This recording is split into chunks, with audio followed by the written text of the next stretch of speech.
Anay mo. Ayan po guys, nagano si ayan ang lupa. Naglalagay dyan sa disposable na baso para magtanim po kami ng gulay. Yan po yung ginagamit naming lalungan. Siya po yung tumutulong sa akin sa pagtatanim.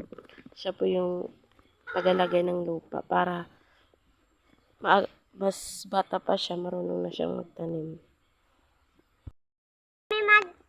Ayan po guys, yung bulaklak po ng banana, yung saging, yung puso, yung bulaklak.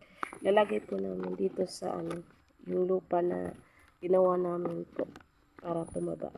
Ayan po guys, yung anak ko po yung naglagay niyan.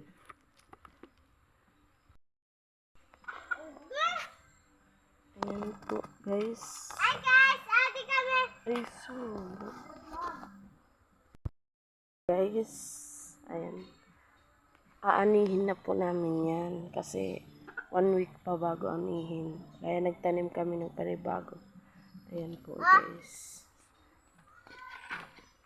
Siya po yung katulong ko po guys sa pagtatanim. Ayan po guys. Ito po yung namin, pipino. Ayan po. Pakyat na po siya. Ayan.